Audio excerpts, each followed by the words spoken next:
WhatsApp मगाइज, क्या हाल चाल। सो question आया कि how to avoid revenge trade. ठीक है, ये एक्चुअल में बहुत ही डीप क्वेश्चन है, बट आई डोंट थिंक हम इसको अच्छे से डील करते हैं। तो जो बोलूँगा उसको बहुत ही ध्यान से सुनना, ठीक है। और हर बात को, हर बात के पीछे मीनिंग और उसको अपने आप से रिलेट करोगे जब, तो इस बात की गहराई समझ आएगी। तो इसलिए मैं तुम्हारे कान के अंदर घुस के बात करूँगा। सो रिवेंज ट्रेड का मतलब क्या है? बेसिकली जब तुम्हें लॉस हो जाए और उसके बाद तुम दोबारा ट्रेड लो प्रॉफिट लेने के लिए, फिर ट्रेड लो प्रॉफिट लेने के लिए, बट तुम्हें लॉस हो जा रहा है लेकिन फिर भी तुम दोबारा ट्रेड ले रहे हो, तो उस चीज़ को रिवेंज ट्रेड बोलते हैं। मार्केट से बदला लेना कि तूने मेरे को लॉस कैसे दिया, मैं तो तेरे से प्रॉफिट लेके ही जाऊंगा, इस चीज़ को रिवेंज ट्रेड बोलते हैं। ठीक है, तो अब हमें इस चीज़ को सॉल्व करने के लिए हमें साइकोलॉजी के पर्सपेक्टिव से सोचना पड़ेगा, हम रिवेंज एक्चुअल में लेते क्यों हैं। When you will deep type into your psychology, ठीक है, कभी मेडिटेशन करके बैठना, meditation helps a lot for trading. तो जब तुम अपने बारे में समझोगे, उसके बाद तुम्हें समझ आएगा कि ये बिहेवियर का जो पैटर्न ये क्यों होता है। ऐसा क्या है कि तुम इतने इम्पल्सिव हो जाते हो, लॉस होने के बाद भी लॉस एक्सेप्ट करने के बजाय तुम ट्रेड के ऊपर ट्रेड लेते हो और मार्केट से रिवेंज लेने की कोशिश करते हो। हम ना बहुत छोटा सा एग्जांपल लेते हैं, बचपन का एग्जांपल लेते हैं। जब हम छोटे थे, ठीक है, और चींटी काट जाए इन केस, और या सपोज हम चेयर से टकरा के गिर जाएं, तो हमारे घर वाले क्या कहते थे? इसने मारा, इस चेयर ने मारा, चेयर को मारो, ये गंदा बच्चा गंदा बच्चा। तो हम ज़मीन को मारते थे, चेयर को मारते थे। हमें एक कॉग्निटिव बायस बिठा दिया गया हमारे दिमाग में कि हम ऐसे करके रिवेंज लेंगे and that's how we will feel better. ठीक है, ये हमारा एक थॉट पैटर्न बन चुका है। हम रिवेंज कब लेते हैं? जब हमारी कोई चीज़ पूरी नहीं होती है और उसको पाने के लिए हम अपना पूरा जोर लगा देते हैं। ठीक है, इंतकाम। और ये जो आ, ये सिर्फ ट्रेडिंग के अंदर नहीं है, लव लाइफ के अंदर, डेटिंग के अंदर, दोस्ती में, स्कूल में कोई कुछ बोल दे, ऑफिस वर्क प्लेस पे कोई बोल दे, गेम खेलते हैं, क्रिकेट खेलते हैं, फुटबॉल खेलते हैं, तो रिवेंज लेने का मन करता है। क्यों करता है? किसी ने हमको ट्रिगर कर दिया, कोई इमोशन हमारा ट्रिगर हो गया है जो हम कंफर्टेबल नहीं है फील करने के लिए, और अब हमें उसका बदला चाहिए, हमें उसका पश्चाताप चाहिए, हमें उसका एक सल्यूशन चाहिए जो हमारे फेवर में आए। ध्यान से सुना इस बात को, हमें एक ऐसा रिजल्ट चाहिए जो हमारे फेवर में आए। ठीक है, जब तक वो नहीं आता है, हम अपने साइकोलॉजिकली अपने आप को सही प्रूव करने के लिए अपनी ईगो से लड़ते हुए, बजाय कुछ जाने कि हो क्या रहा है, हम एक्शन पे एक्शन लेते हैं। That is how, that is why we take revenge. ठीक है, वाई तो इतना ढंग से बताया नहीं, ये मैंने एक बेसिक पैटर्न बताया कि रिवेंज का हमारे साथ क्या रिलेशन है, उस इमोशन के साथ हमारा कनेक्शन क्या है। So that what is revenge. अब हुआ क्या है कि हम मार्केट में आए पैसा कमाने के लिए, हमारी लाइफ चल रही है, ठीक ठाक चल रही है, या थोड़े फाइनेंशियल स्ट्रेस है हमारे पास, ईएमआईज चल रही हैं, या बड़े सपने हैं, और मार्केट हमें लगता है कि एक ऐसी चीज़ है यहाँ अगर सीख लिया तो भाई बल्ले बल्ले है। इतने सारे स्क्रीनशॉट्स देख लिए, एक दिन में लाख रुपए, एक दिन में 50 लाख रुपए, एक दिन में 10 लाख रुपए, तो तुम भी वो चीज़ फील करना चाहते हो कि तुम्हारे पास भी वो चीज़ है, एंड वही चीज़ सोच के तुम ट्रेडिंग के अंदर आए हो। बट अब जब तुम ट्रेडिंग के अंदर आए हो, वो चीज़ तुम्हें मिली नहीं है, तुम्हें लगा है लॉस। अब तुम आ चुके हो कॉग्निटिव डिसोनेंस में। कॉग्निटिव डिसोनेंस क्या होता है? जब तुम एक चीज़ बिलीव करते हो बट सर्टेन चीज़ तुम्हारे साथ हो रही होती है, एंड तुम्हारे एक्शंस एंड बिलीफ दोनों मैच नहीं करते। ठीक है, उस टाइम जो हमें फील हो रहा होता है, उस टाइम जो हमारा मेंटल प्रोसेस नहीं कर पा रहा होता, ये चीज़ कॉग्निटिव डिसोनेंस है। ठीक है, ये दोनों अपोजिट डायरेक्शन, थॉट्स कहीं है, हो कुछ रहा है, इस चीज़ को कॉग्निटिव डिसोनेंस बोलते हैं।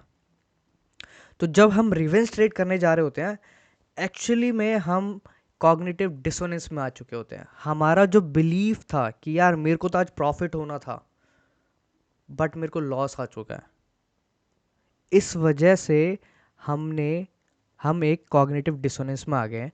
अब हम अपने आप को कंफर्टेबल फील कराने के लिए हम मार्केट से बदला लेने के लिए कूद जाते हैं। यही तो किया हमने बचपन से। जब हमें चोट लगती थी, जब हम चेयर से गिर जाते थे, जब बाहर लड़ाई हो जाती थी, घर वाले जाके फिर बाहर उस बच्चों को कन्फ्रंट करते थे, ठीक है, तो हमारा पहला रिएक्शन या हमारी पहली ट्रेनिंग डिस्कम्फर्ट के साथ क्या रही है कि बदला ले लिया जाए। इस चींटी ने काटा, इस चींटी को मारो, यहाँ से गिर गए, ये गंदा बच्चा, वो गंदा बच्चा, उसने कैसे मारा। ये हमारे थॉट पैटर्न्स रहे हैं, ये हमारी बिल्डअप रही है। हम ओवर द टाइम इस इमोशन को ऐसे ट्रीट करना सीखे हैं कि अगर हम डिस्कम्फर्ट में हैं, the only way out is to win over it. But जब तुम मार्केट में आते हो, ना मार्केट तुम्हारा माँ है ना बाप है, वो सबका बाप है, तो वो किसी की नहीं सुन रहा। So market will do what it wants. लेकिन अगर तुम अपने कॉग्निटिव डिसोनेंस में फंस जाओगे, तो तुम इसी चक्कर में दोबारा ट्रेड करोगे, मार्केट को जीतने की कोशिश करोगे, ये रियलाइज करे बिना कि इससे सिर्फ तुम्हारा ही नुकसान हो रहा है, सिर्फ तुम्हारा ही पैसा डूब रहा है। So when you will understand कि ये कॉग्निटिव डिसोनेंस है, ये एक इमोशन है, एंड अगर मेरे को फील होता है कि आज मैं नहीं जीत पाया मार्केट से, आज मैं प्रॉफिट लेके नहीं जा पाया, बट फिर भी मैं अगर बैठ जाऊं, मैं वेट कर लूं, मैं आज ना जीतने के बजाय कल आके दोबारा जीतूं, क्योंकि मार्केट एक खुला मैदान है जो कल दोबारा खुलेगा। बेशक आज मेरे सारे पैसे ख़त्म हो जाए, तो मैं कल आके भी जीत सकता हूँ।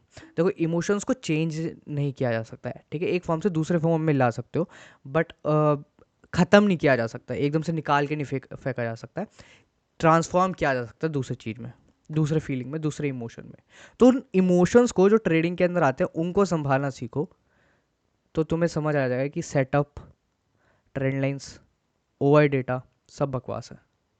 तुम्हें सिर्फ अपने साइकोलॉजी पे फोकस करना पड़ेगा, ठीक है। तो ये कॉग्निटिव डिसोनेंस वर्ड याद रखना, एंड कॉग्निटिव डिसोनेंस के बारे में जाके गूगल करके पढ़ो, ठीक है। तो तुम एट द एंड ये चीज़ समझोगे। अच्छा, एक और चीज़ मैं बता देता हूँ, जब तुम साइकोलॉजी को समझने की कोशिश करते हो, ठीक है, you will realise this is not something analytical, ठीक है, कि अगर ये चीज़ है फिर ये चीज़ करनी है फिर ये हो जाएगा। That's how we perceive world mostly, that's how academics have trained us to see the world।